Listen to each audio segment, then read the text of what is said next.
lo que vamos a observar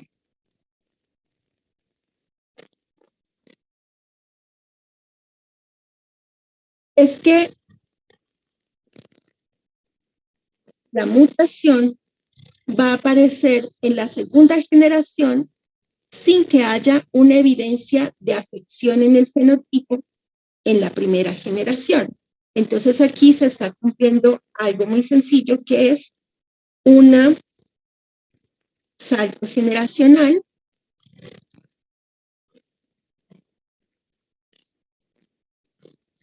Lo segundo es que al menos el 25%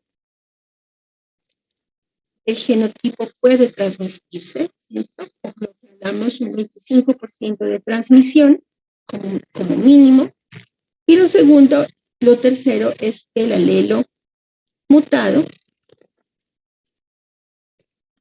es recesivo.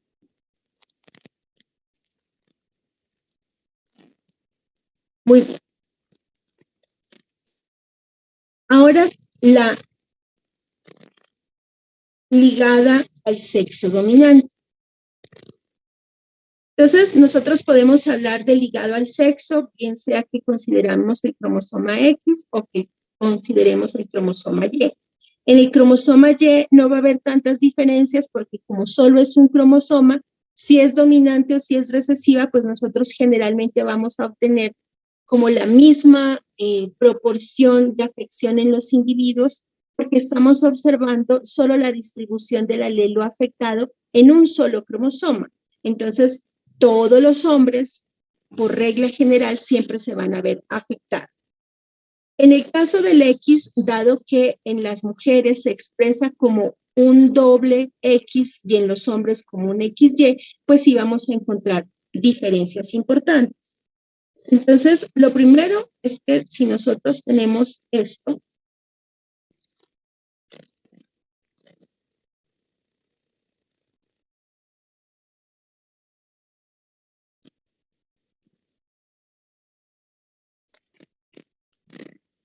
vamos a observar que en la mayor parte de los casos, las mujeres se van a comportar como portadoras de los genes, ¿cierto? Y vamos a observar que las proporciones de afectados recaen principalmente sobre los hombres. Eso es lo que normalmente esperamos.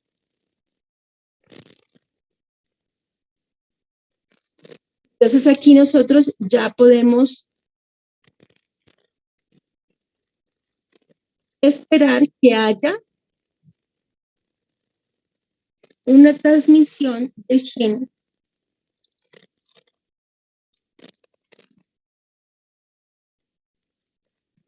en el cual uno de los alelos está afectado, por ejemplo aquí.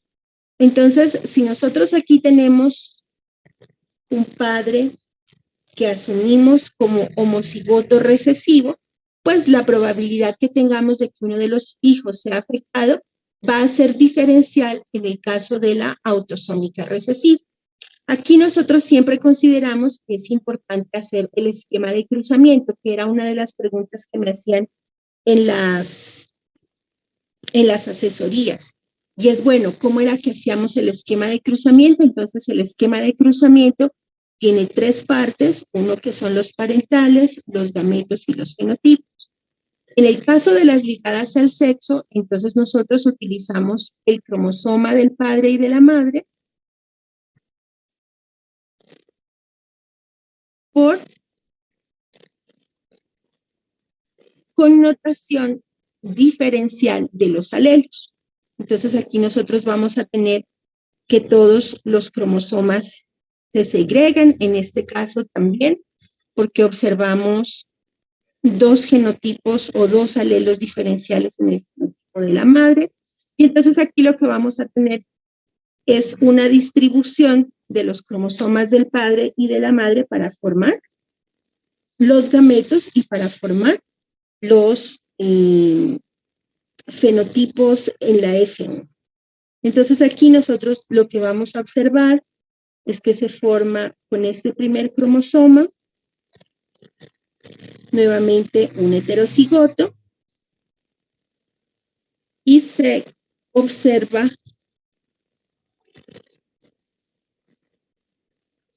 esto. Y con el otro cromosoma,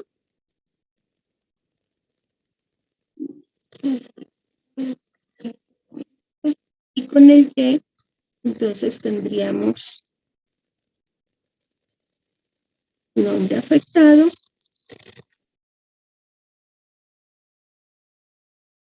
hombre no afectado. Entonces, si pueden observar, nosotros también podemos tener, dependiendo del genotipo, por ejemplo, en este caso, es una herencia que asumimos dominante. Entonces, en este caso, por ejemplo, yo puedo observar, ¿cierto?, que la distribución va a ser desigual tanto para hijos como para hijas. Y por lo tanto, estas connotaciones van a ser totalmente diferentes de lo que nosotros esperamos para las autosómicas. ¿Hasta allí es claro? Sí, profe. Muy bien. Ahora, ¿qué ocurre cuando ese tipo o ese mismo grupo de herencias son atípicas? Atípico quiere decir que nosotros vamos a encontrar algo que se denominan factores que afectan la expresión del fenotipo.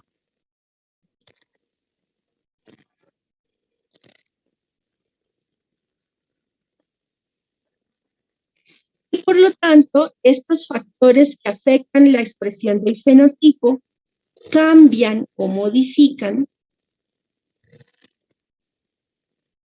los árboles clásicos.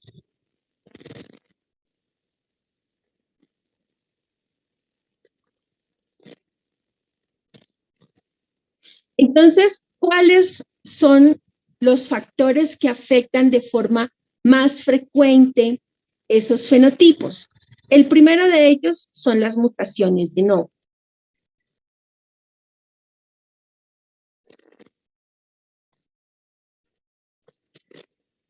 ¿De acuerdo? Entonces aquí nosotros lo que vamos a observar es que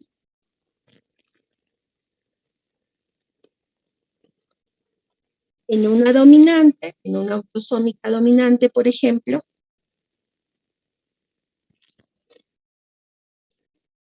donde esperábamos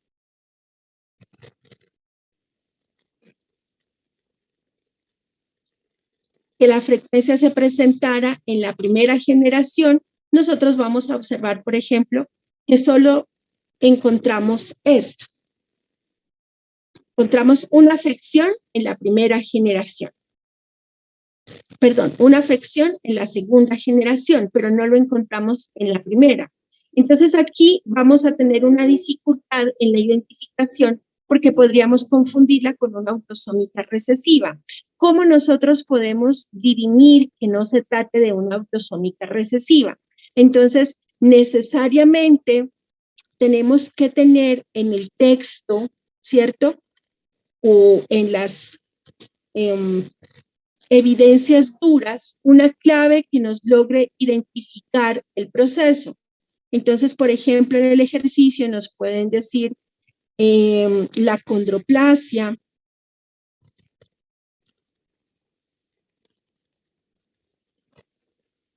es una enfermedad autosómica dominante que expresa enanismo. Pero cuando ustedes hacen el árbol, entonces el árbol les está mostrando que no hay una expresión directa de la primera generación a la segunda generación. Entonces, en este caso, hay una mutación de novo.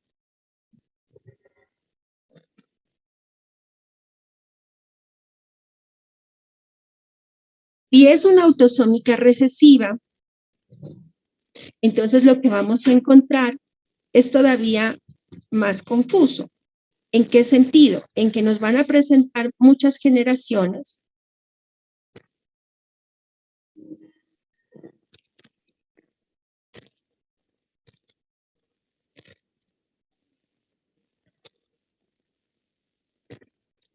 y en la última generación vamos a observar la afección.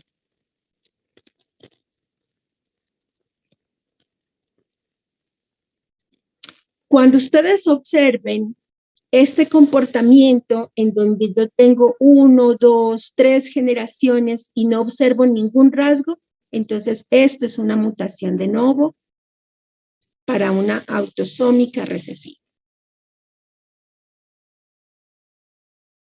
Y si yo la tengo ligada al sexo, entonces voy a observar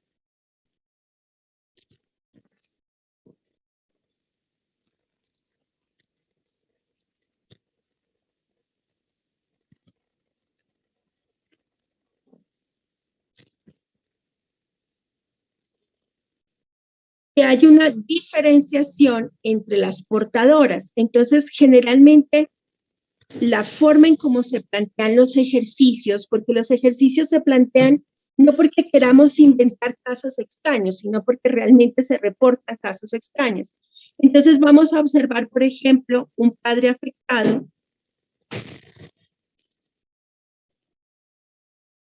pero no observamos que haya o que se evidencie en el texto que la madre es portadora. Cuando esto ocurre, entonces nosotros obviamente ya sabemos que hay una enfermedad que está ligada al sexo, como por ejemplo la hemofilia. Y entonces aquí lo que nosotros vamos a encontrar es que esto es una mutación de novo.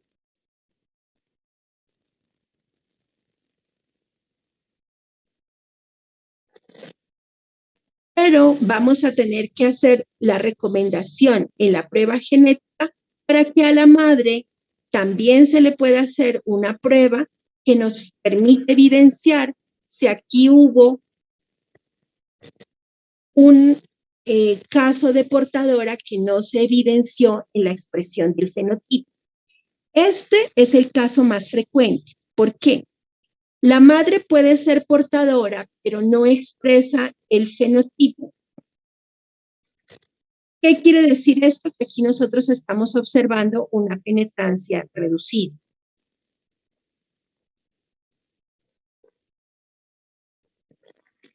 ¿Qué es la otra pregunta que me hicieron? La penetrancia es un concepto de todo o nada.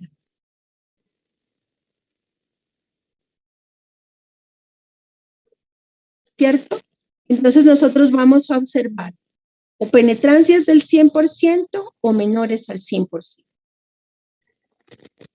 Si nosotros tenemos penetrancias del 100% o del 99% o del 98.9%, entonces nosotros podemos decir que nuestras penetrancias son completas,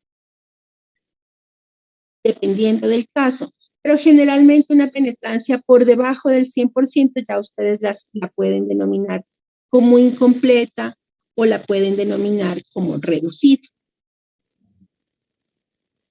Entonces, en estos casos, nosotros lo que vamos a encontrar es una penetrancia que es reducida, en donde estamos observando que hay un primer caso que se expresa en la segunda generación, no se expresa en la primera generación, pero nosotros sabemos que es una hemofilia, por lo tanto no podemos dudar de que sea una autosómica dominante o una autosómica recesiva. Sabemos que es una ligada al sexo. O si nos hablan, por ejemplo, de un X frágil, sabemos que es una ligada al sexo. ¿Sí? Entonces, hay enfermedades que ya tienen especificado e identificado su tipo de herencia. Eso no va a cambiar. Una hemofilia de la noche a la mañana no puede ser autosómica dominante o autosómica recesiva. Es una enfermedad que se transmite en el cromosoma X. En el texto del ejercicio, simplemente nos pueden decir, la pareja tiene una enfermedad transmitida en un cromosoma sexual. Ya nos están dando una certificación de que esa enfermedad es ligada al sexo. Pero entonces aquí lo que vamos a observar es que se comporta, si ustedes se dan cuenta, si yo no hago, si yo hago caso omiso a la lectura donde se me está diciendo que hay una enfermedad que está ligada a uno de los cromosomas sexuales y yo soy distraído, pues entonces simplemente la interpreto como una autosómica recesiva. ¿Hasta allí estamos bien? Doctora, Sí. en las ligadas al sexo también se cumple lo que usted nos enseñó en las autosómicas, que en la recesiva había salto de generación. No, ¿no? Sí, claro. Ah, Sí, ¿también? sí, claro. Si son autosómicas, si son ligadas al sexo recesivas, vamos a tener un salto de generación. Por eso yo aquí lo menciono. Esa es una condición que se aplica y que se sigue aplicando. Gracias. Con gusto. La diferencia que nosotros veíamos en clase es que cuando tú tienes una autosómica dominante respecto a una autosómica recesiva, es el salto generacional. Pero si hablas de una autosómica dominante con respecto a una ligada al sexo dominante, es que vas a encontrar que en las autosómicas la afección está tanto en hombres como en mujeres. Pero si las observas en las ligadas al sexo, vas a encontrar que la mayor proporción de afección se presenta en los hombres. Sí, Esa es doctora, la sí, ahí me diferencia. quedó clara. Gracias. Ok, con mucho gusto. Doc, una duda. Sí. Cuando pues tocó el tema de penetrancia, también tocó el tema de expresividad tardía. ¿Qué tan probable es esto? Bueno, entonces, gracias por la pregunta.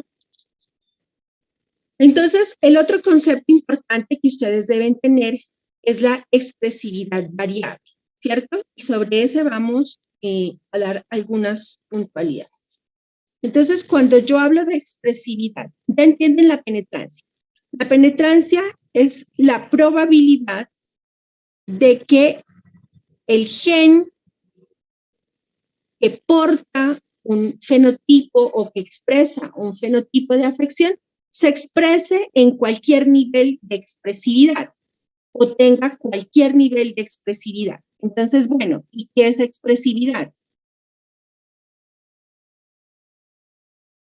Entonces, la expresividad es el nivel de presentación clínica, si lo queremos decir en otras palabras para que lo entiendan mejor, de presentación clínica de un fenotipo.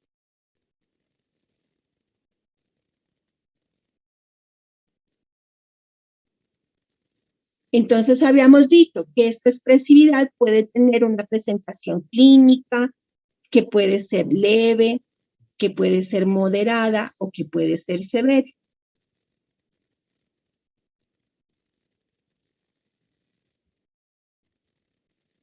Podemos tener, por ejemplo, algunos casos en donde yo encuentro que en estas autosómicas dominantes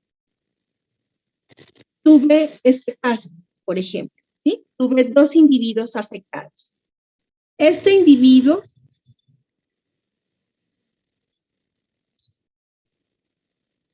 tiene una expresividad variable leve y este individuo tiene una expresividad variable severa. Entonces, yo aquí digo que la expresividad es variable. En este caso, la expresividad es variable. Pero si yo tengo que en los dos individuos esa expresividad clínica es leve, entonces yo aquí también tengo una expresividad clínica leve, entonces yo aquí digo que la expresividad ya no es variable, sino que la expresividad es constante, porque se presenta de forma leve en los dos individuos, o se puede presentar de forma media en los dos individuos, o se puede presentar de forma severa en los dos individuos. Cuando yo en el padre además observo que aquí también se expresa, la expresividad se presenta de una forma leve, Entonces yo digo que en general la expresividad es constante. La expresividad del genotipo, la expresividad del fenotipo es constante. Ahora sí, ¿cuál era tu pregunta? De la expresividad tardía. Ya.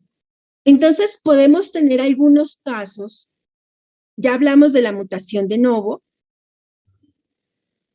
Y podemos tener otro factor que es bastante frecuente, que se llama la anticipación.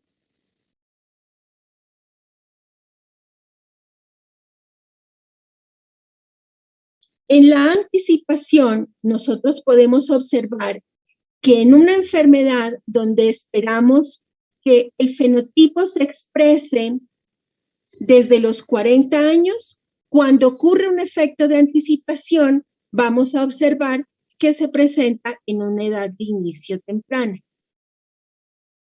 Y que eso nunca ha ocurrido. Es el primer caso que nosotros observamos donde estamos encontrando, por ejemplo, un Parkinson o un Alzheimer que se expresa a los 7 años. Esto es una anticipación, edad de inicio temprano.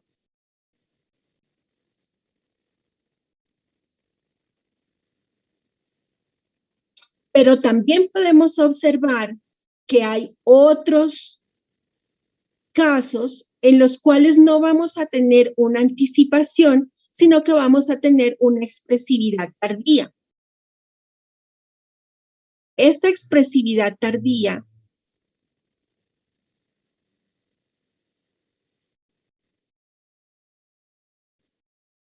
está muy asociada con aquellos fenotipos que están ligados a los síndromes de mutaciones cromosómicas generalmente, en donde nosotros observamos, por ejemplo, que las trisomías sexuales se presentan ya no en la edad temprana, sino que vamos a observar que se presentan en la adolescencia. Contrario a lo que nosotros pudiésemos esperar, es que si es una mutación nosotros cromosómica, ustedes recuerdan la grafiquita de la mutación cromosómica, ¿cierto? Entonces decíamos que la mutación cromosómica es una que se comporta de esta manera. Si aquí es desde la edad 0 y aquí es el nacimiento,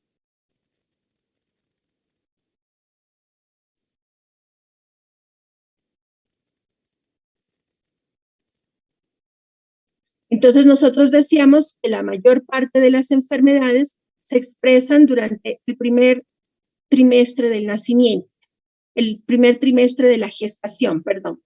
Y que vamos a observar que casi hasta los 5 años nosotros esperamos que esas enfermedades cromosómicas se expresen, pero observábamos que hay un pequeño número que se expresa de forma tardía, es decir, fuera del valor que nosotros observamos donde existe la mayor expresividad. Entonces vemos que en algunos individuos, como por ejemplo en los casos de Klinefelter o en los casos de síndrome de Turner o asociados al síndrome de Turner o al síndrome de Klinefelter, vamos a encontrar que la expresión es tardía o la expresividad es tardía. ¿De acuerdo? En algunas otras enfermedades autosómicas esto también podemos encontrarlo. Por ejemplo, en el caso de la NF1, nosotros observamos que hay unos fenotipos muy característicos, en donde encontramos máculas, nódulos de Lisch, encontramos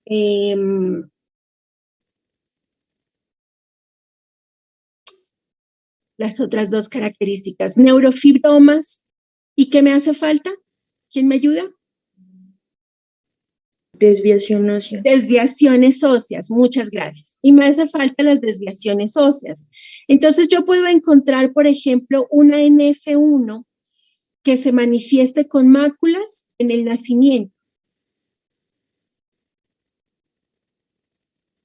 Pero yo puedo encontrar en el primer individuo, por ejemplo, en este niño, las voy a encontrar en el nacimiento. Pero en su hermano las voy a encontrar a los 30 años.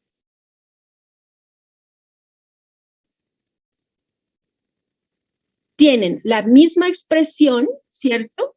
A los 30 años se expresa, pero esta es una expresividad tardía. Y es el mismo fenotipo de afección. ¿Allí es claro? Sí, Doc.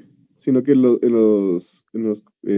los mapas, pues en el árbol genealógico, al momento de poner ya los alelos, pues sería como más complicado determinar si es una expresividad tardía para ver ya. el resultado Esa de es una generación. Esa es una buena pregunta. Perdón, ¿quién me está haciendo la pregunta? Nicolás Velázquez, profe.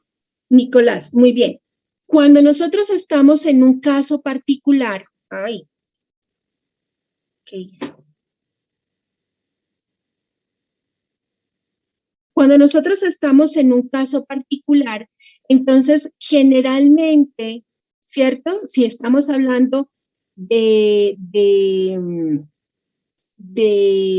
la construcción de un árbol, entonces nosotros vamos a tener esta información. Vamos a tener esta información porque recuerda que yo les mencionaba que en los árboles genealógicos, ustedes pueden tener este árbol genealógico.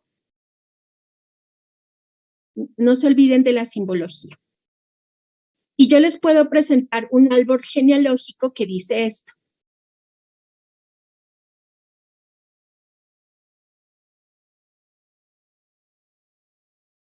¿Cierto?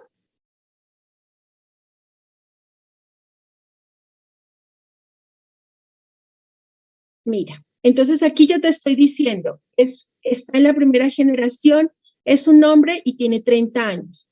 Este está en la segunda generación, también es su hijo, pero tiene 7 años. Entonces, colóquenle mucha atención a los números que no son números superíndices, porque esto me está diciendo el número del individuo en el árbol genealógico. Pero los números de abajo, entonces me especifican dos cosas. En la simbología me especifican la edad o cuando las enfermedades son a causa de repeticiones de trinucleótidos, como por ejemplo la que observamos, que fue la corea de Huntington, entonces me van a representar el número de repeticiones de trinucleótidos. Sí.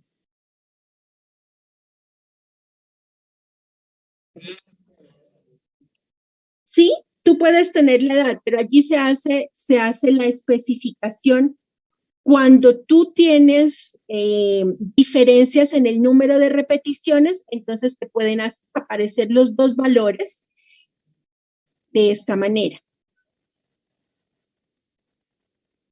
El primero te indica la edad y el segundo te indica el número de repeticiones de trinucleótidos. Entonces, mira, por ejemplo, aquí veamos este caso que les puse, que es un caso aleatorio. Este número que les está diciendo, de acuerdo a lo que esperamos en la corea de Huntington. ¿Cómo se llamaría este caso ya? Solo observando esos dos números. Sí, pero dígame en el nombre de los factores que afectan la expresión del fenotipo, ¿cómo se llama? Anticipación. Perfecto, se llama una anticipación, porque yo espero que el número de repeticiones en la corea de Huntington sea de 36 o más repeticiones en la edad adulta, es decir, que me aparezca más o menos esto, pero en un número así. En un número así es normal, esto no es una anticipación. ¿Sí? Pero cuando yo observo un número tan alto de repeticiones en la edad juvenil, esto es un caso de anticipación. De hecho, en la corea de Huntington no es tan amable como yo lo estoy haciendo. En la corea de Huntington, estos son los valores que nosotros observamos en nuestros casos reales. Observamos repeticiones de hasta 100 trinucleótidos. ¿Claro? Doctora, yo tengo una pregunta. Bueno, por ejemplo, digamos, es que ahí tengo una duda. Por ejemplo, ¿hablaríamos ahí de una mutación cromosómica como tal o de una génica? Porque, por ejemplo, ahí... Ok, dame un segundito porque ese veo que es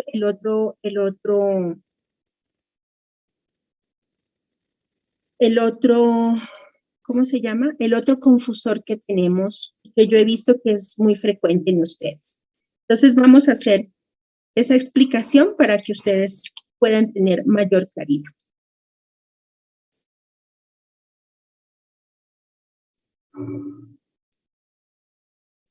Ok, ¿están viendo nuevamente la hoja en blanco? Bueno, entonces nosotros hablamos de diferentes tipos de mutación. De hecho, existe una clasificación amplísima de mutaciones que nosotros la observamos. Pueden hacer mutaciones que se delimitan por la extensión de la secuencia afectada.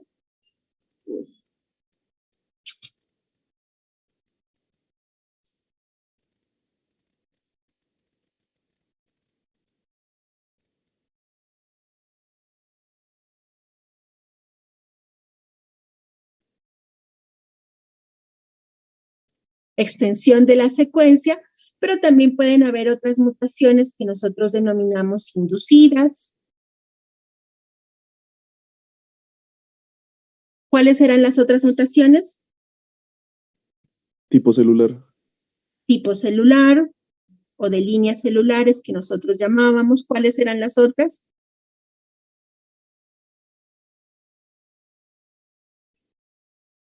No, esas no son como tal mutaciones, sino en qué edad aparece la expresión. Se aparece con el nacimiento, si aparece antes del nacimiento.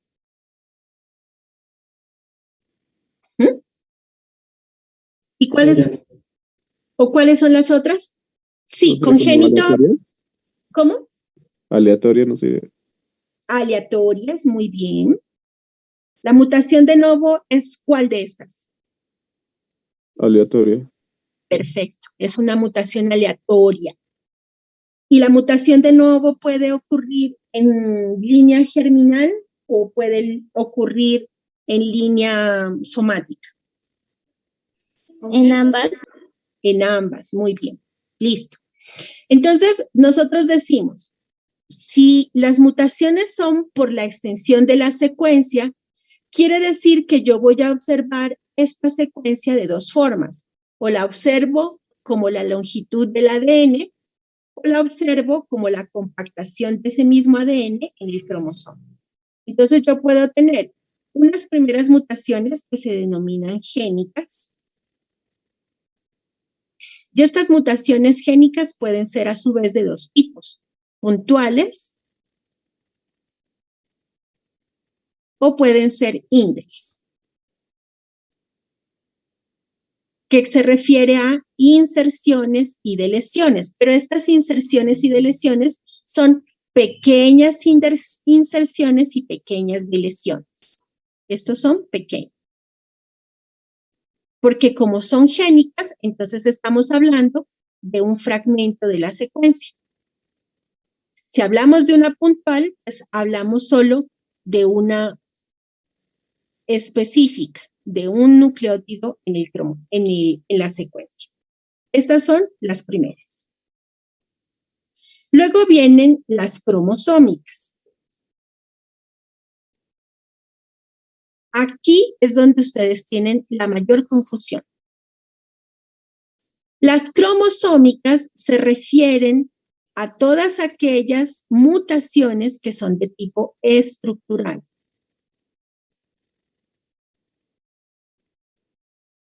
¿Cuáles son esas posibles mutaciones estructurales? ¿Quién se acuerda? Translocación, deleción, inserción, muy bien. ¿Qué más? Inversión, duplicación. ¿Qué más? Isocromosoma. ¿Sí? Y por último están las genómicas. Ustedes confunden las genómicas con las génicas, pero las genómicas se refieren necesariamente a modificaciones que ocurren en el cromosoma completo y que incluyen cromosomas completos. Dentro de estas genómicas están las famosas trisomías. Entonces, las genómicas pueden ser a su vez de dos tipos, euploidías, o lo que ustedes también encuentran en otros textos como poliploidías. Y tenemos las aneuploidías. Las euploidías son múltiplos del número haploide de un genoma, mientras que las aneuploidías son la suma o la resta de un solo cromosoma, cualquiera, autosómico o sexual. Entonces, por eso, estas aneuploidías se clasifican en autosómicas y se clasifican en sexuales. Si se incrementa o se disminuye un cromosoma sexual, entonces tenemos dos que son muy frecuentes, Klinefelter y tenemos Turner. La Klinefelter entonces me está demostrando un cariotipo que me está adicionando un cromosoma X. En la Turner, entonces yo lo que tengo es un cariotipo en el que se está restando un cromosoma X y por eso se le denomina como la única monosomía compatible con la vida.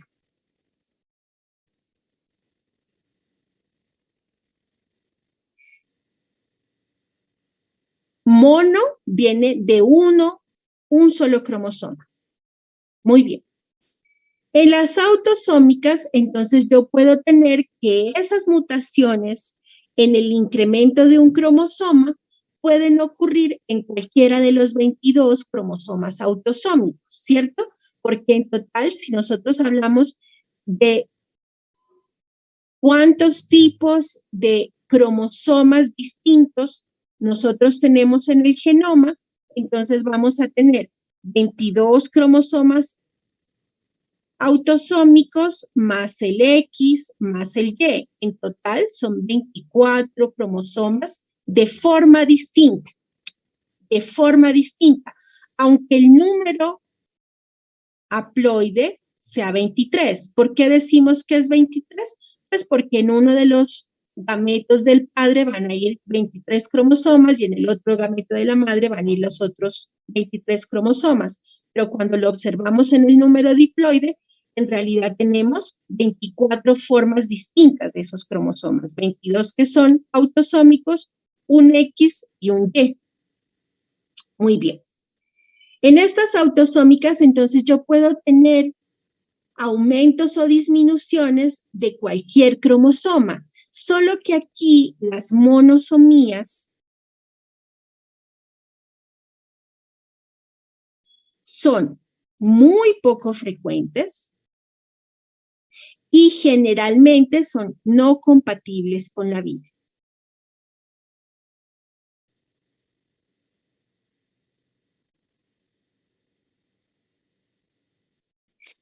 Sí.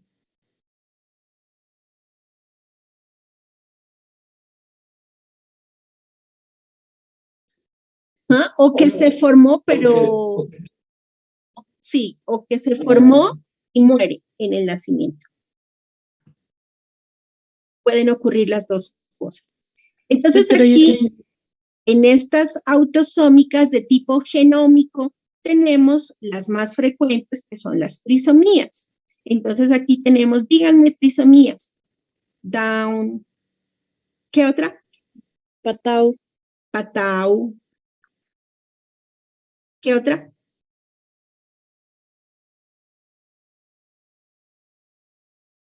Pero si lo vimos en los laboratorios de esta semana. Muy bien, Edwards. ¿Qué más?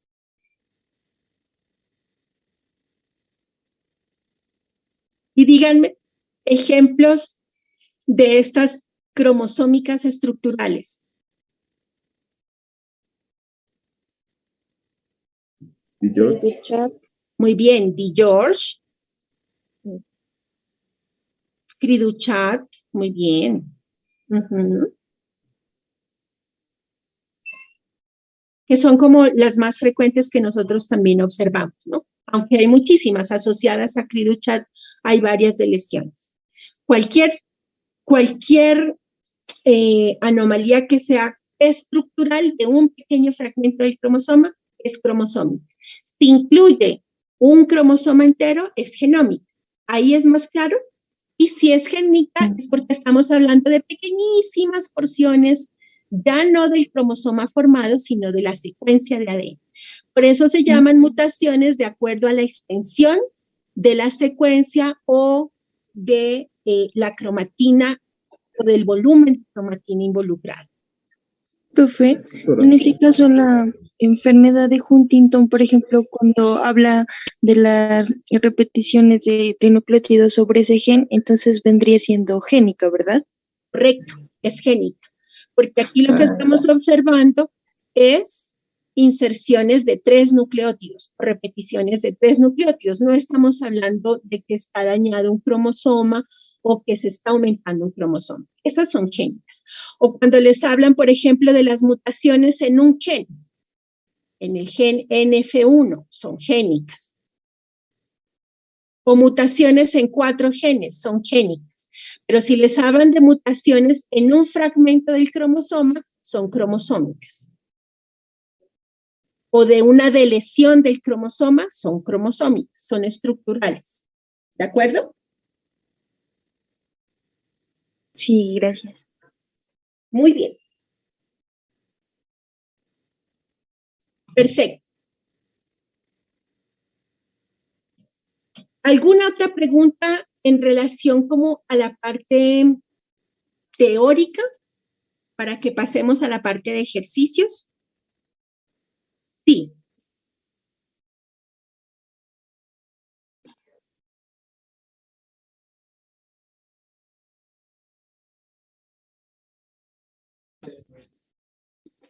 Sí, no, este no es un caso de heterogeneidad ni alélica ni de loco.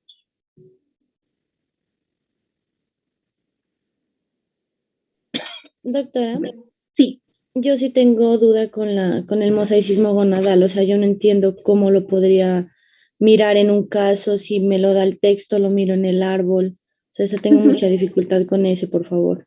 Vale. Entonces, partamos, Diana, de qué es para ti ese mosaicismo gonadal, mientras yo armo la otra hojita del tablero.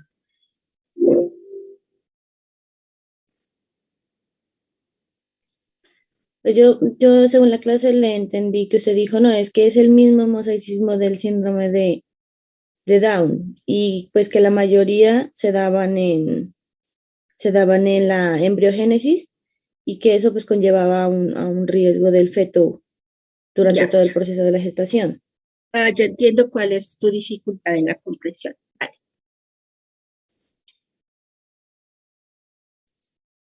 Bueno.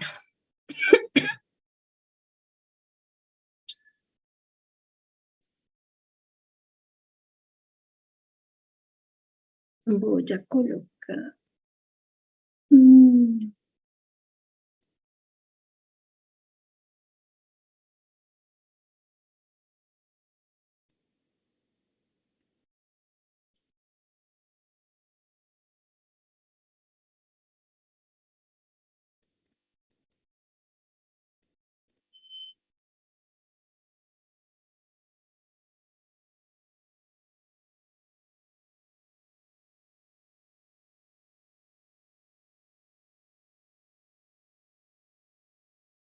¿Ahí están observando ya mi pantalla?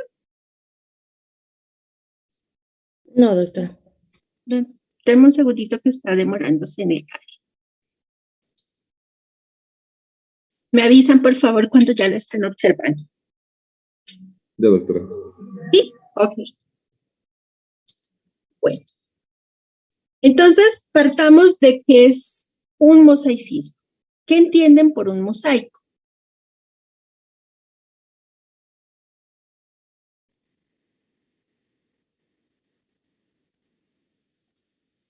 Muy bien. Entonces, un mosaico es una combinación.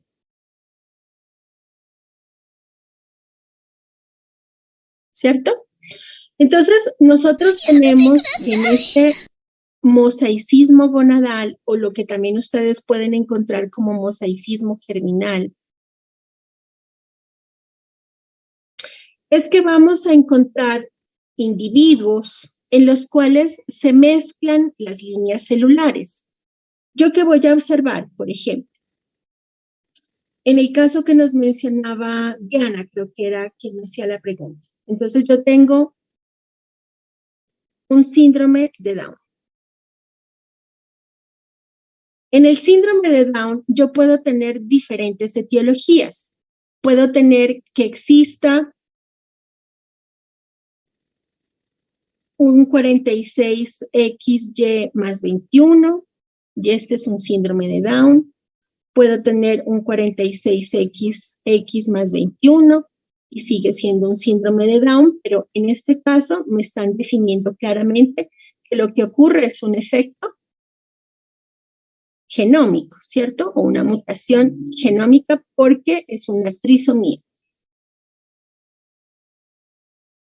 Se está incrementando un cromosoma. ¿Qué cromosoma? Un cromosoma autosómico de tipo acrocéntrico. Yo también puedo tener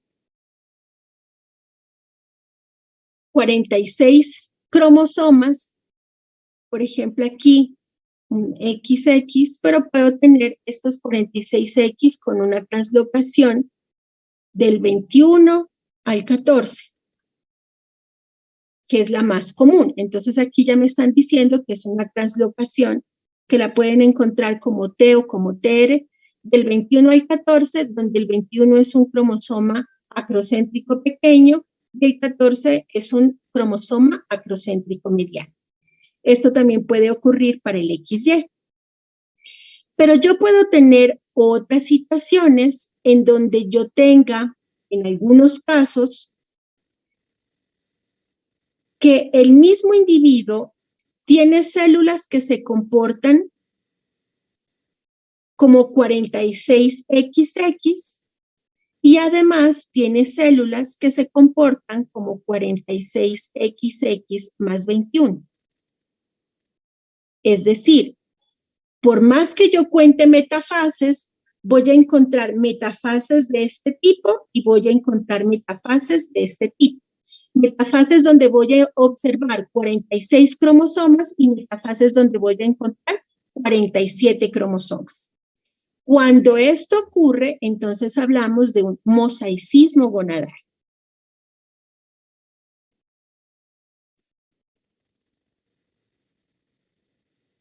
Quiere decir, dos líneas celulares con diferente información genética en el mismo individuo. Clínicamente, ¿esto qué implica? Implica que la expresión clínica del fenotipo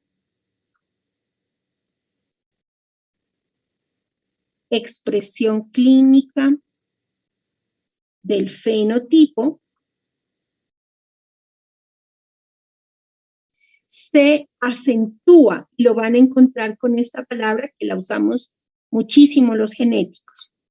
Se acentúa o lo van a encontrar expresión clínica acentuada, cualquiera de las dos, o acentuada. Entonces, ¿qué vamos a encontrar? Un síndrome de Down, generalmente cuando es por una trisomía, entonces va a tener un retraso mental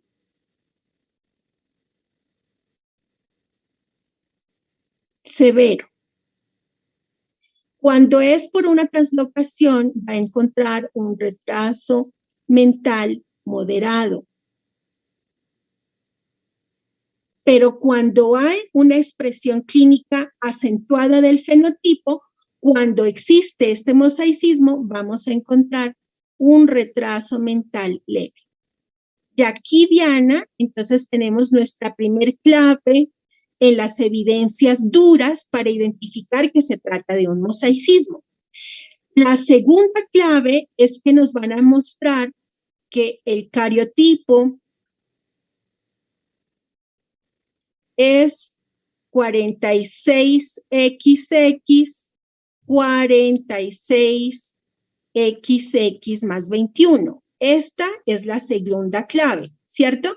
Aquí tenemos una evidencia dura clínica y aquí tenemos una evidencia dura desde el punto de vista de la prueba genética. Dos formas para identificar el mosaicismo. ¿Allí es más claro, Diana?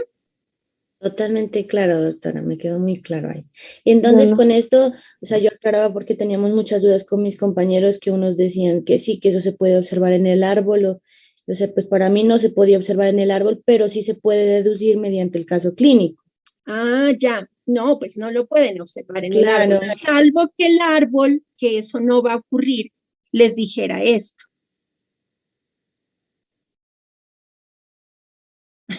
Es que ustedes todo lo quieren identificar en el árbol, pero el árbol es una herramienta. Entonces, puede ocurrir, por ejemplo, que tengamos esto.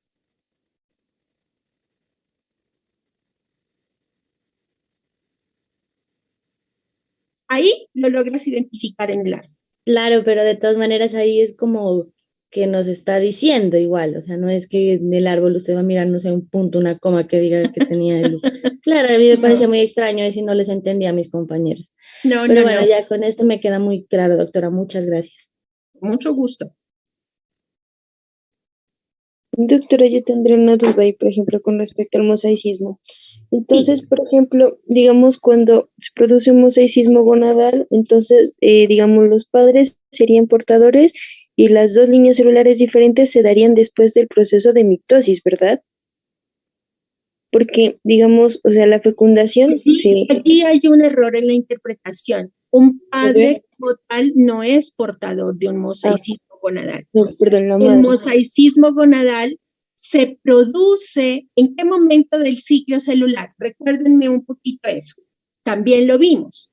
Se produce en la meiosis 1. ¿Sí?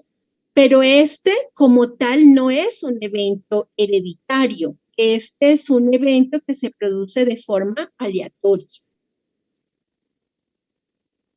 El mosaicismo gonadal se produce de forma aleatoria en el proceso de esa meiosis 1, donde vamos a encontrar que en algunas células ocurre un intercambio normal de repartición de cromátidas, mientras que en otras vamos a encontrar un error en la repartición de las cromátidas hermanas. ¿Mm?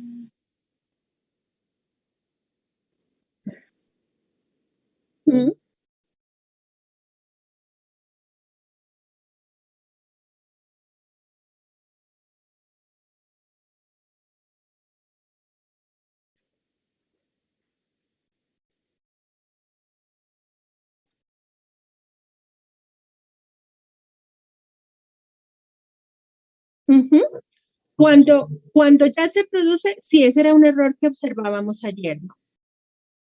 Nosotros heredamos de nuestro padre un espermatozoide, ¿cierto? Con un número haploide igual a 23 cromosomas, donde se encuentran 22 autosomas más el Y, ¿cierto? Y nosotros de nuestra madre heredamos también esos 23 cromosomas y vamos a encontrar 22 autosomas más un X o dos X, dependiendo de. Entonces, nosotros aquí, miren, que era una de las preguntas que ayer tienen, cuando nosotros hablamos de una herencia germinal, en esta herencia germinal nosotros estamos heredando tanto cromosomas autosómicos como sexuales. La pregunta de Mauricio es sencilla. ¿En qué sentido? Si este primer evento de la meiosis se produce en la mala repartición o en lo que nosotros llamamos una disyunción meiótica, esta disyunción, esta palabra, disyunción meiótica, ya les está diciendo en el texto que hubo un error en la repartición de los cromosomas en la meiosis 1, disyunción meiótica. Entonces aquí yo voy a tener un error en la formación de las células. Si, por ejemplo, esta disyunción meiótica se produjo en este padre,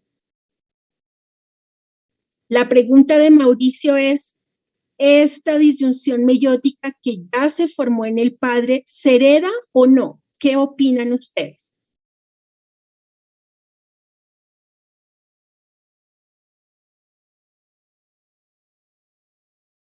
Sí, exacto. Si ya ocurre en esta línea germinal, pues se hereda a los hijos. No importa que haya ocurrido en el padre, no importa que haya ocurrido en la madre, se hereda a los hijos. Pero eso ya es cuando nosotros hablamos de mutaciones en las líneas celulares, si es somática o si es de línea germinal. Pero tengan claro que en la línea germinal van tanto cromosomas autosómicos como cromosomas sexuales. Porque es que ustedes a veces confunden eso, línea germinal con cromosoma sexual, y no es la misma cosa. Listo, allí queda solucionada tu pregunta, Mauricio. Vale. ¿Qué otra pregunta teórica tenemos? Sí. Sobre la herencia atípica de la pleiotropía, ese solo se evidencia si nos dice, en el caso clínico también tenía dudas sobre... No, esa sí es más fácil de identificar. ¿Quién me está preguntando? Camila Latorre. Cami, entonces mire. ¿Qué es una pleiotropía? Partamos de ese concepto. No, dígame. Bueno, es cuando pues la mutación produce efectos fenotípicos en diferentes sistemas. Así, por ejemplo, se afectan en un mismo gen, puede afectar diferentes sistemas, por ejemplo, el esquelético, ocular, en cardiovascular. Entonces aquí nosotros, existe pleiotropía cuando un gen, de otra forma más fácil de decirlo, produce fenotipos distintos, ¿cierto? Sí, doctora. Fenotipos diferentes.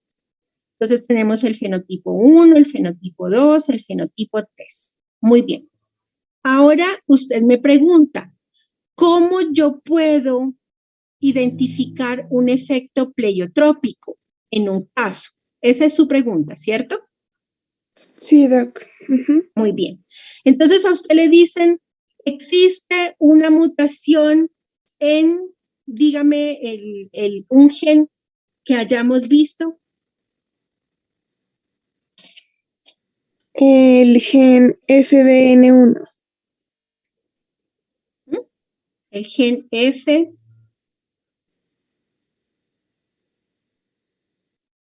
Muy bien. ¿Qué produce este gen en el caso que nosotros observamos?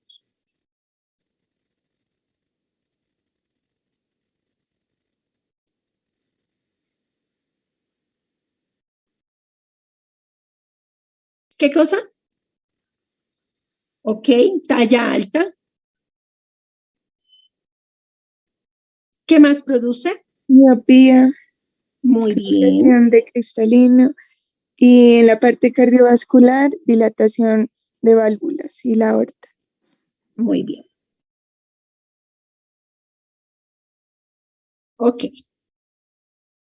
En la descripción del caso, Camila, entonces le va a aparecer un individuo o a un individuo se le detectó una mutación en el gen FB1 produciendo tal y tal cosa. Allí ya está usted observando un efecto pleiotrópico, porque le están hablando del mismo gen.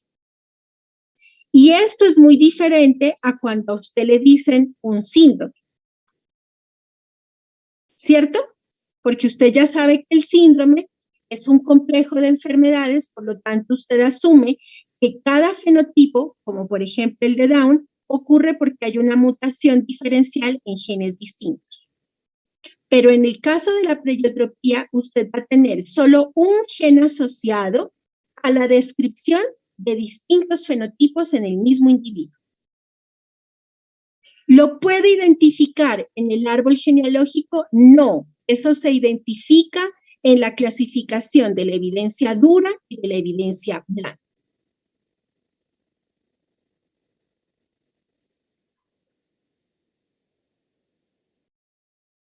Que se produce por un síndrome se describe como un conjunto de enfermedades. Entonces, si usted habla de un síndrome, por ejemplo, de una trisomía, está hablando de que se está asociando un cromosoma completo. En la asociación de ese cromosoma completo, entonces va a haber efectos o modificaciones en cada uno de los genes que componen cada uno de los locus del cromosoma.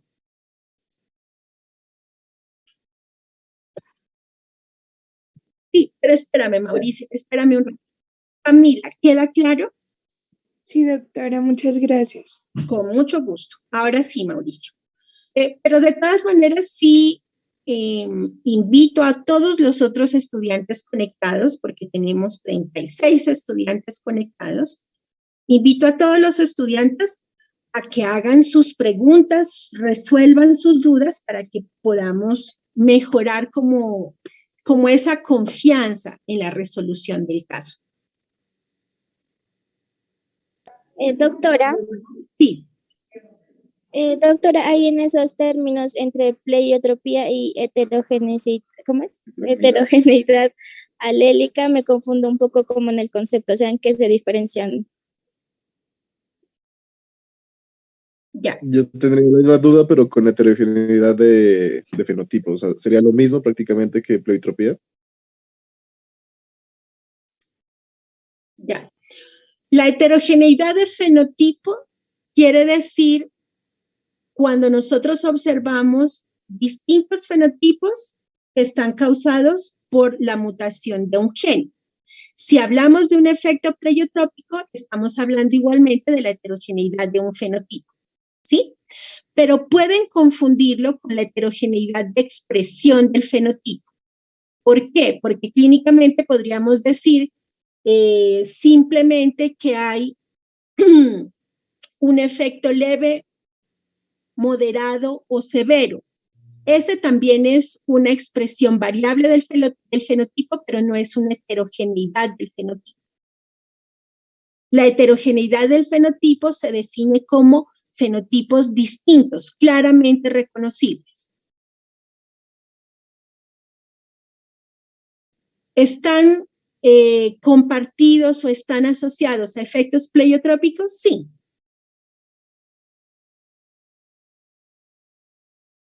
Y, doctora, y en un caso, entonces, ¿cómo podríamos, o sea, una clave como para diferenciarlos y no los confundamos el uno con el otro?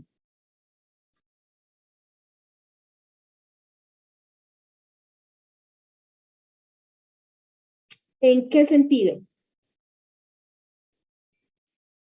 No sé, que por ejemplo usted me haga una pregunta y me diga para usted cuál es, de los que acaban de nombrar cuál es. Y ahí cómo yo diferenciaría, o sea, ahí no entiendo. Ya. Usted, por ejemplo, puede tener casos en los que la mutación de un gen puede estar afectando, digamos, la expresión de fenotipos diferenciales. En la heterogeneidad de fenotipo, por ejemplo, usted puede encontrar que ese gen, a ver, espérese, me acuerdo de un caso, el gen RET, que ese gen RET puede codificar o codifica un receptor específico que se llama tirosinasa, por ejemplo, que este puede dar lugar a diferentes expresiones en los fenotipos. En un paciente le puede dar que hay mutaciones en el desarrollo de ganglios nerviosos, por ejemplo, y en otro le puede decir que aparecieron tumores malignos. Allí ya estamos hablando de una heterogeneidad del fenotipo que está asociada a la mutación del mismo gen.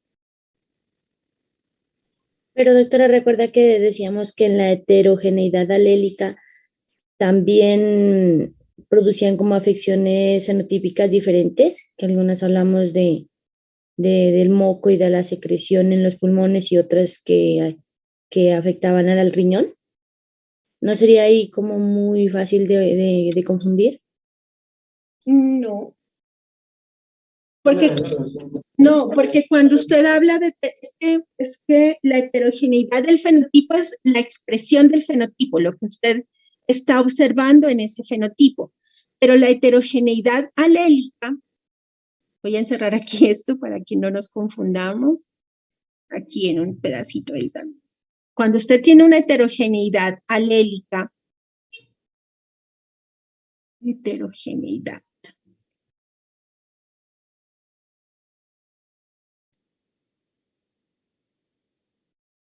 Cuando usted tiene una heterogeneidad alélica, entonces ya está hablando a que un gen,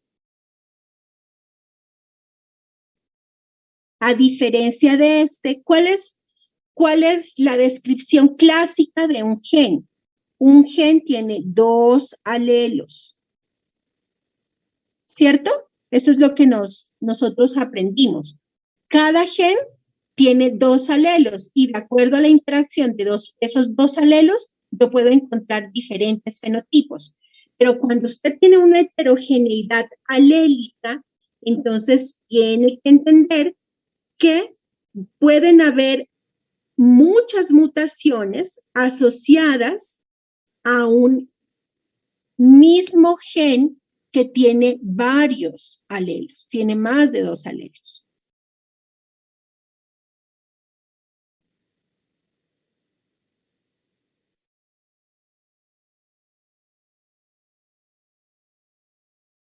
Entonces, por ejemplo, en este que usted observa aquí, de esta pleiotropía, vamos a tener estos dos alelos que tienen dos únicas mutaciones.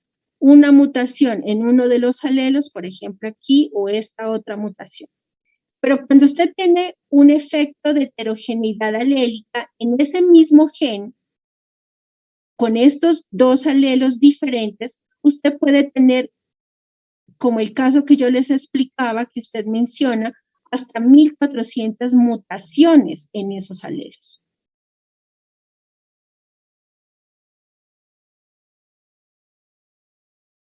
Si ve la diferencia está en el número de mutaciones que se producen en esos alelos.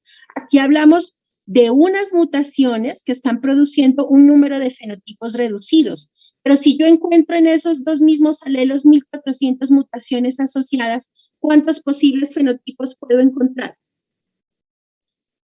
Muchísimas, doctora, ya le comprendí. O sea, entonces, nosotros hablamos específicamente del caso, si yo mal no recuerdo, si yo les dije estas 1.400 mutaciones es fibrosis quística. Y entonces aquí nosotros vamos a encontrar que la mutación de esta fibrosis quística es en un gen que se llama el gen del canal de cloro o el CFTR. Este CFTR entonces participa en la señalización o en la transductancia, ¿cierto?, del cloro en el organismo.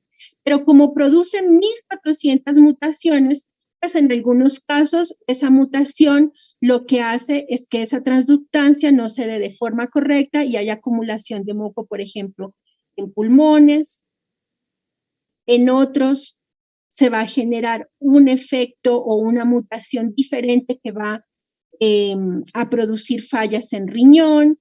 En otro va a afectar el sistema nervioso central, entre otros. Es decir, la heterogeneidad alélica se define, y si usted ya me pregunta, porque es que están muy tácitos en que les dé claves específicas para reconocer los ejercicios, entonces, ¿cómo usted diferencia una heterogeneidad alélica? Es sencillo, por el número de mutaciones que se asocian al gen.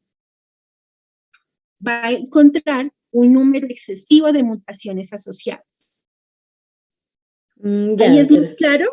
Sí, doctora, ya me queda muy claro. Ajá, gracias. Muy bien.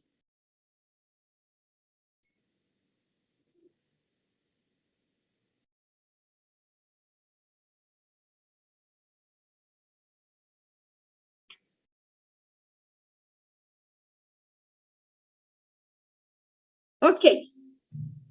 Bueno, entonces, ok, sí, sí tienen.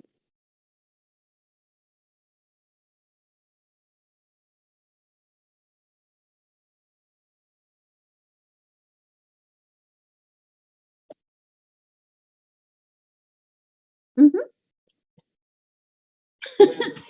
Sabe lo que sabe lo que yo estoy viendo, que ustedes como tenían parcial ese día no entendieron nada de esa clase.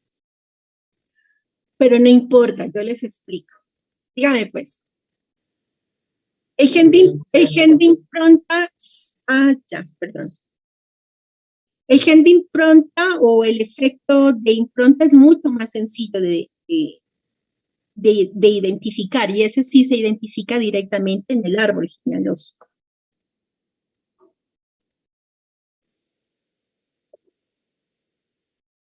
Ok, yo espero.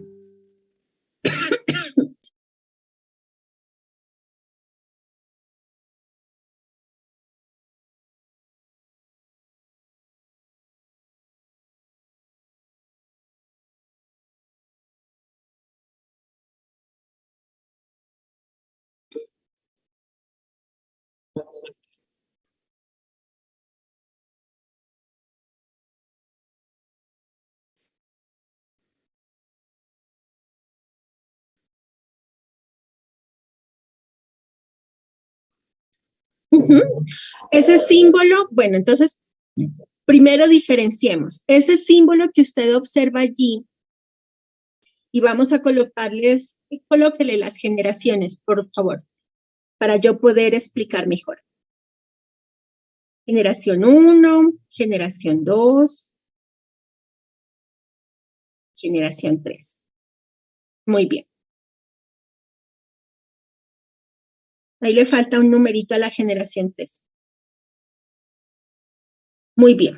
Entonces, lo que estamos observando en los individuos de la generación 1, 2, si quiere colocarle el numerito arriba al superíndice para que nos entiendan todos. No. Oh, bueno. No, pero allí no se hace con número romano. Acuérdense de eso. El número del individuo es... Ajá, ok. Lo que ustedes están observando en el número, en el individuo 1, 2, o lo que observan en el 3, 1, en el 3, 3, en el 3, 4, se refiere a la simbología de un portador para una enfermedad autosómica. Ya solo con ese criterio ustedes no necesitan ni siquiera pensar si es autosómica o no, ya eso es autosómica. La mitad de la coloración para cualquier individuo implica una enfermedad autosómica, y el punto en una mujer significa una enfermedad ligada al X. Esos son dos símbolos que no se les pueden olvidar.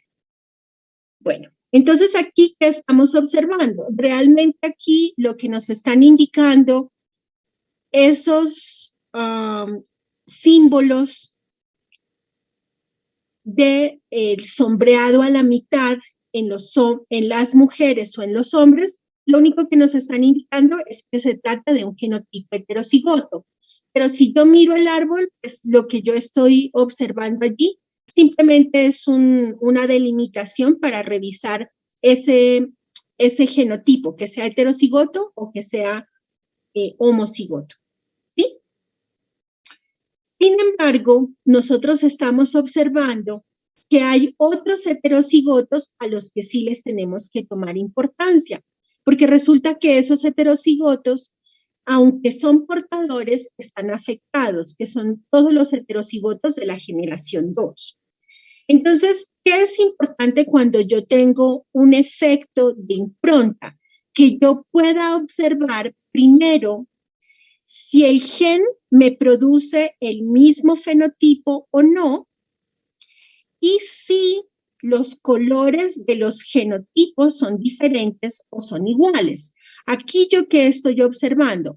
Estoy observando que en la mayor parte de el árbol genealógico, estoy encontrando dos colores en los alelos del genotipo, un color negro y un color rojo. ¿Hasta allí vamos todos? Muy bien. El color negro del genotipo en el alelo me está indicando que ese alelo viene del padre y el color rojo me está indicando que ese alelo viene de la madre.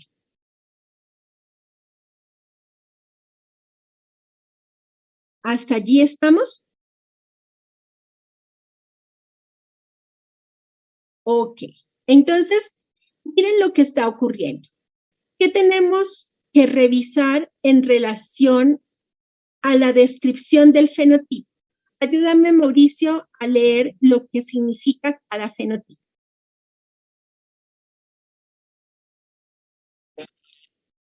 Sí, no, acá, en las dos, cuando tenemos el pseudotipo para tiroidismo. Uh-huh, uh-huh.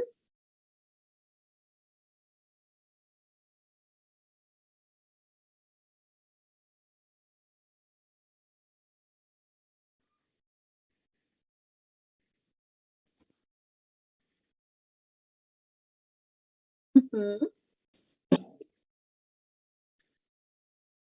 Distrofia.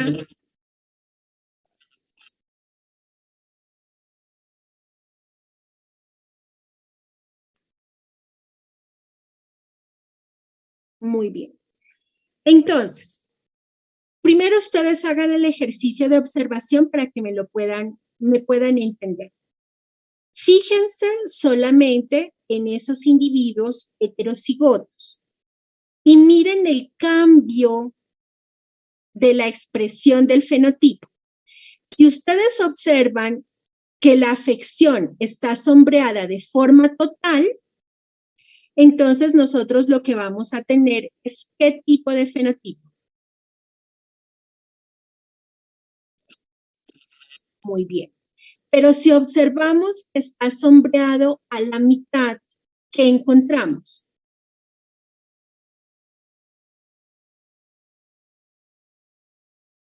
Ok, hasta ahí ya sabemos que se están expresando dos fenotipos diferentes. Si es sombreado a la mitad, se presenta pseudohipertiroidismo y si está completamente sombreado, entonces tenemos una osteodistrofia. Pero cuando yo observo el genotipo que encuentro, el genotipo en los dos casos es heterocigoto. Entonces, ¿cómo explico yo que siendo un mismo heterocigoto esté observando dos fenotipos diferentes? Allí yo ya sé que se trata de un caso de efecto de impronta. ¿Por qué? El efecto de impronta me permite definir que en genotipos heterocigotos se expresan fenotipos distintos. Observemos entonces, ya con esta premisa, ¿cuál es el origen para que se presente pseudohipoparatiroidismo?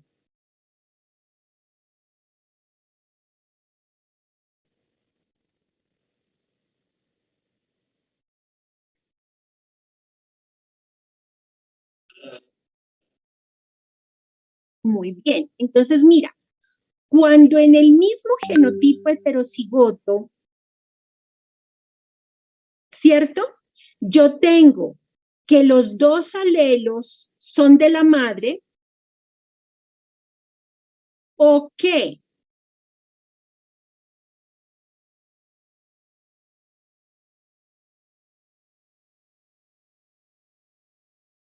el alelo A minúscula es de la madre, entonces yo tengo un pseudo hipoparatiroidismo. Pero cuando yo observo que el alelo presente es el alelo paterno, entonces, ¿qué observo?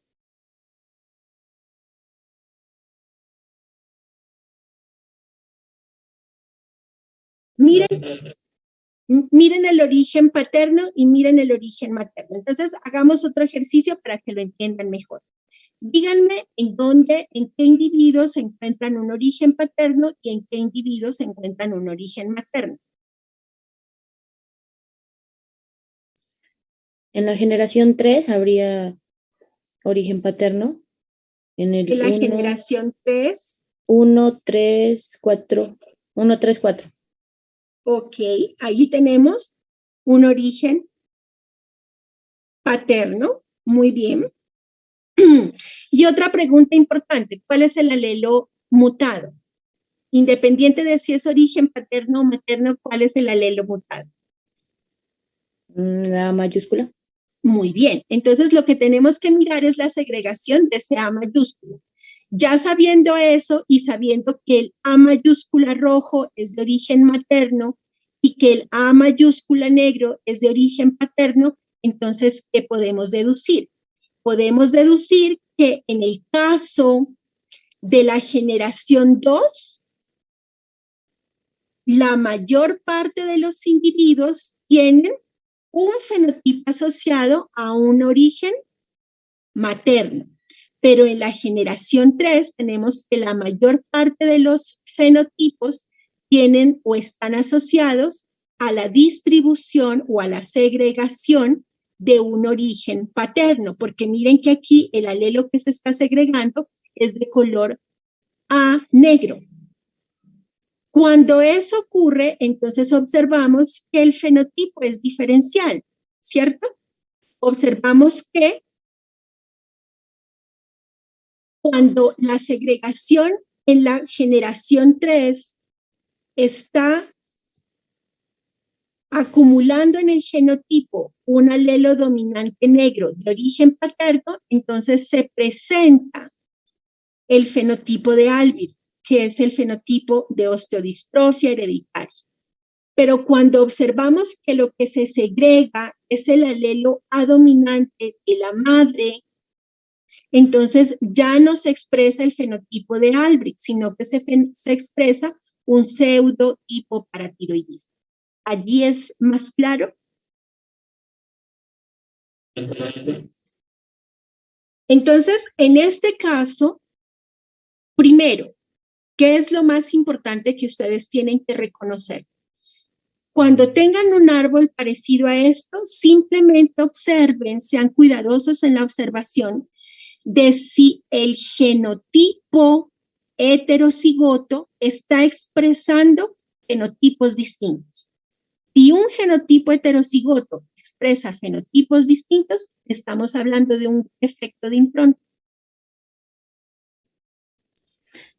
Y doctora, ahí para explicarle a usted, por ejemplo, la penetrancia y la expresividad, ¿cómo lo hacemos? O sea, la penetrancia, ¿cómo? ¿No? Porque están como la mitad de un color y la mitad de otro. ¿Qué es una penetrancia? Tenemos que dividir los afectados sobre el total de las personas del árbol y pues lo multiplicamos por 100. Entonces, no sé si incluye también ellos los que están... Correcto. Aquí que nosotros tenemos, la penetrancia dice que es la expresión de un gen. No importa el nivel de expresión del fenotipo, ¿cierto? Aquí tenemos dos fenotipos. Es decir, que nosotros para calcular la penetrancia del gen GNAS no tenemos que tener en cuenta si el fenotipo es pseudo hipoparatiroidismo o es osteodistrofia hereditaria. Simplemente tenemos que hacer el conteo de dónde se expresó el gen. Entonces tenemos, ¿cuántos individuos totales en las 3 generaciones? Escríbalo si quiere, Mauricio, para que a todos les quede igual. No, eso lo pueden contar. Simplemente penetrancia igual. Por acá abajito. Penetrancia igual. Coloque la rayita denominador y denominador. Entonces, ¿cuántos individuos totales hay? 12. Y ahora miren en cuántos individuos se expresa el gen o hay afección. 8. Nos da 66.6, entonces sería una penetrancia baja.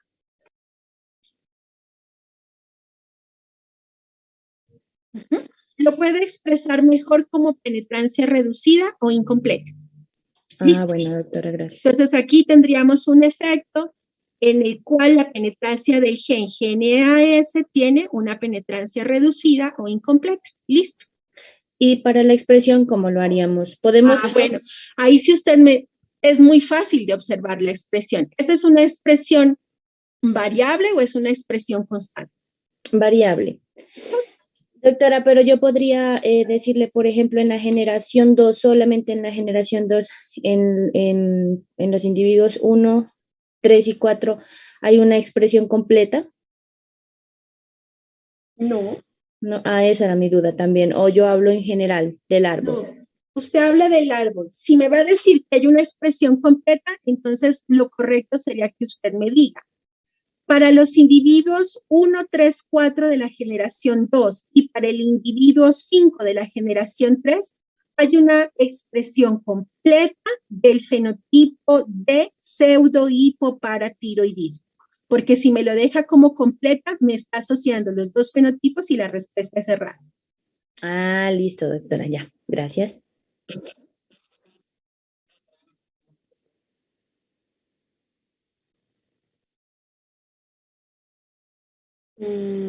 No.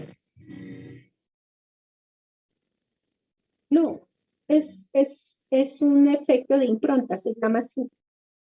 Si usted tuviese una heterogeneidad alélica, no tendría dos fenotipos, tendría 10 fenotipos distintos. Porque tendría mayor número de mutaciones asociadas. Aquí tiene una sola mutación, la del alelo dominante. Solo que si viene de origen paterno, produce un fenotipo y si viene de origen materno, produce otro fenotipo. Pero en general tiene una sola mutación. El alelo mutado es el A dominante.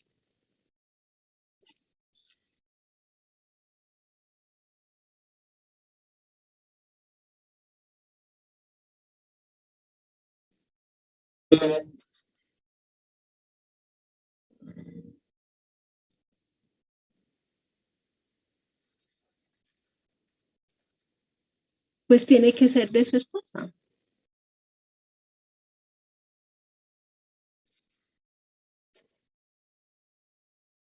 Mire el caso, usted mismo me responde esa pregunta con la mujer de 4 de la generación 3, un alelo paterno, y está mutado.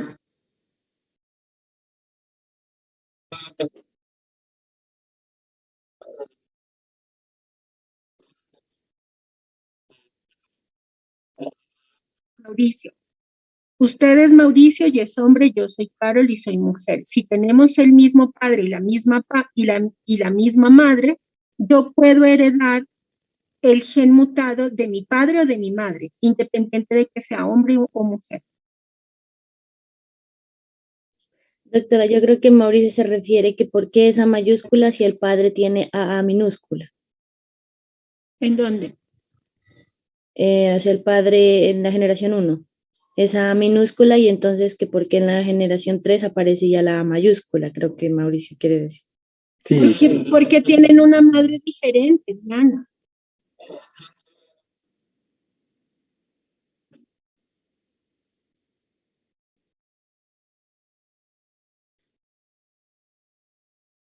Paterno o materno, claro.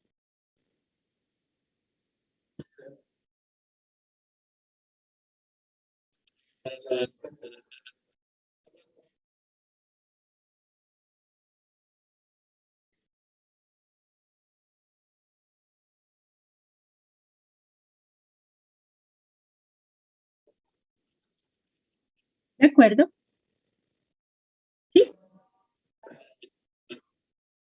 Profe, tengo una duda con respecto a los árboles, ¿no?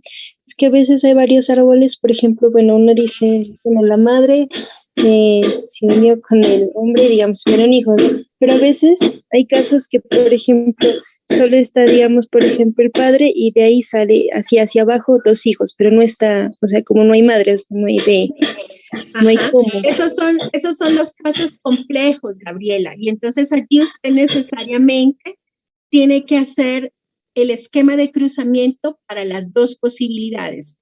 La madre es o homocigota o es heterocigota. No hay otra forma de resolverlo. O tres posibilidades. Es homocigota dominante, es heterocigota o es homocigota recesiva. Esos son los casos complejos. Si no le dan el genotipo de la madre o si usted no conoce en el árbol el genotipo de la madre, tiene que analizarlo con todas las posibilidades que haya en el esquema de cruzamiento. Doctora, en ese caso el consejo genético iría como realizar un test genético a esas personas que no se encuentran en el árbol. De acuerdo, Brian. Cuando ustedes no tienen una idea clara o cuando nosotros llamamos un dato perdido en el árbol genealógico, ¿cierto? No hay trazabilidad en las generaciones anteriores del efecto, lo correcto es que se dirima o que se elimine la sospecha con una prueba genética, con un test genético, una prueba y un test genético. Esa es la otra cosa. Gracias por la pregunta, Brian. ¿Sí te queda clara la respuesta? Sí, doctora. Muy bien.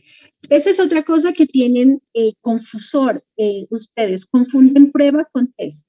Pruebas son los métodos por los cuales se obtienen las muestras biológicas.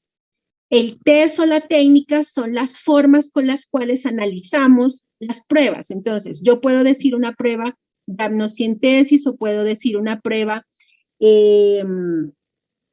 de sangre materna o puedo decir una prueba de sangre periférica en la madre, etcétera, etcétera. Pero yo no puedo decir una prueba de FISH, porque esa es una técnica de FISH. ¿Sí? Entiendan muy bien esas diferencias porque en la primera evaluación tuvieron muchos esos errores. Confunden la prueba que es para extraer la muestra biológica con la técnica que es la herramienta con la cual analizamos el ADN o el ARN. Entonces, diferencien muy bien esas dos palabras. Ok.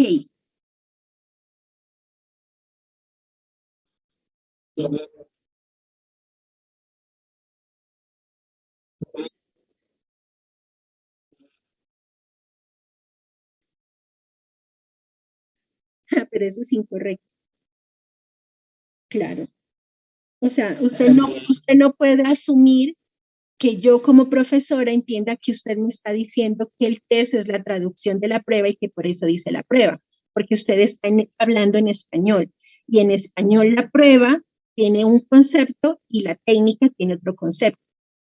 Entonces, si usted quiere, mejor evite decir prueba en español para decir test y diga test,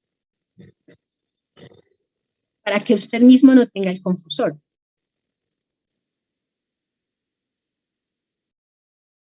Ok.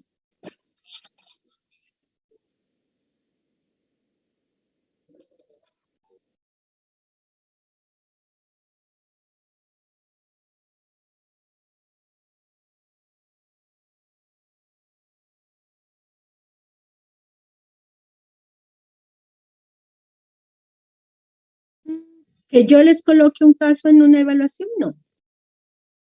No, porque ya son casos para especialistas. Eso no lo voy a hacer.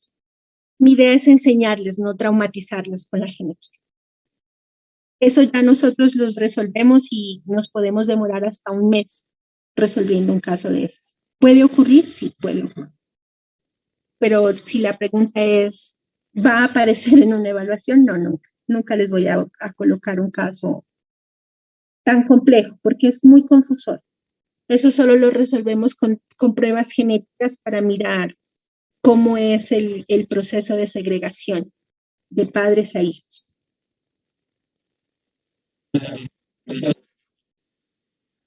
No. Es que lo que pasa es que ustedes son como un poco complejos. Están revisando están revisando los casos que son casos publicados, y los casos publicados se publican precisamente porque tienen años de investigación. O sea, nosotros no resolvemos un caso genético raro así tan sencillo como suena, ¿sí? A mí lo que me interesa es que ustedes puedan diferenciar claramente, por ejemplo, pues que un estudiante no me confunda una heterogeneidad del fenotipo con una heterogeneidad alélica, o que un estudiante no me diga que un efecto pleiotrópico es aquel efecto donde podemos tener un solo fenotipo asociado a un gen, o que me diga que da lo mismo un árbol genealógico de una autosómica dominante, de una ligada al sexo dominante, porque lo que esperamos es que haya, que no haya salto generacional y que esa sea su única sustentación. Mi interés es que ustedes tengan las herramientas básicas para su práctica clínica. Creo que ese siempre es mi interés, que ustedes aprendan algo y que lo lleven para su vida, o sea, no para estudiar para el parcial, porque entonces fallé en mi proceso. Veamos si hay otros estudiantes que tienen preguntas. Espérame, Mauricio, para poder darle también la oportunidad a otros estudiantes que tengan otras inquietudes y que de pronto por timidez no las estén haciendo, como para darle equidad a todo el grupo.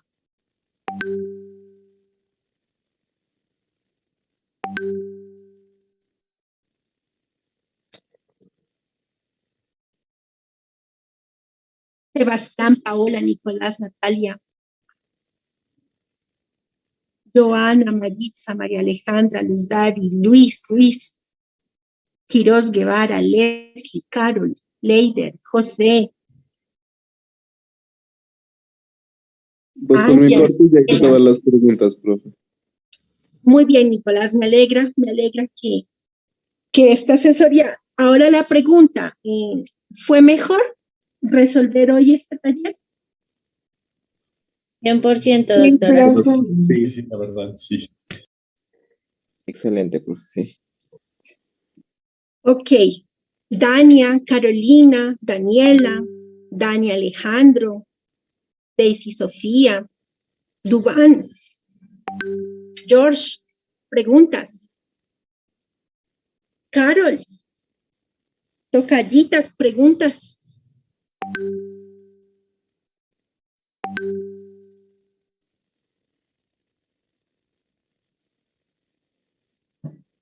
Bueno, vámonos.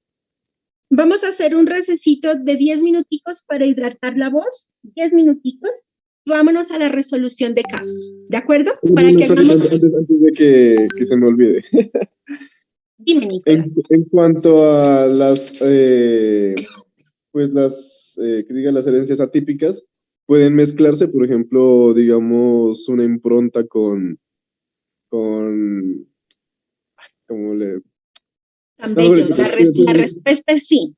Yo puedo tener un caso, por ejemplo, un poquitico complejo, en donde yo observe, no tanto una impronta, pero donde yo observe, por ejemplo, una deleción de un cromosoma y que al mismo tiempo sea una autosómica dominante. La respuesta es sí.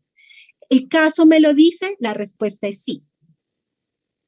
¿Cómo debo interpretarlo? Pues debo interpretarlo desde la herencia autosómica dominante, mirar si hay de pronto algún efecto, y sobre esa autosómica dominante revisar si ocurrió un efecto de impronta, o si ocurrió una mutación de novo, o si lo que yo estoy observando es un mosaicismo gonadal, ¿sí? Entonces, ¿pueden mezclarse? Sí, pueden mezclarse.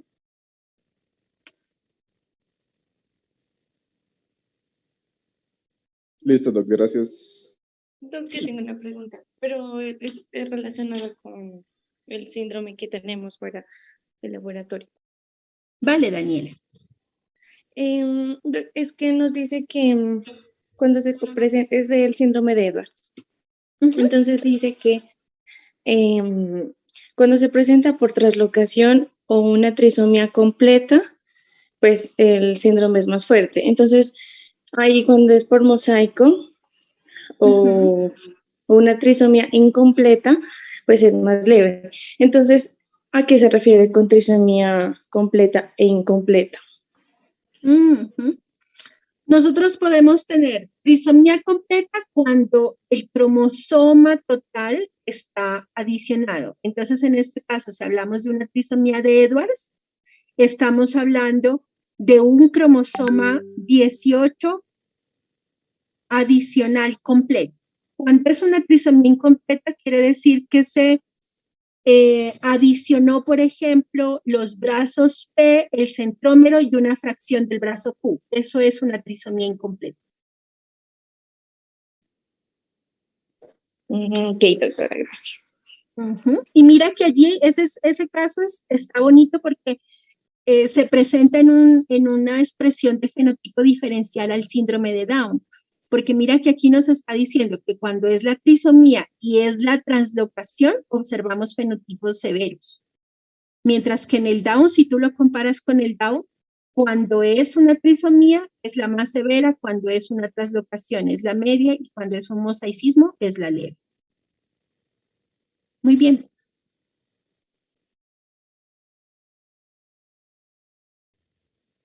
¿Hacemos el descansito? ¿Quedó resuelta la pregunta, Daniela, o hay algo más que...?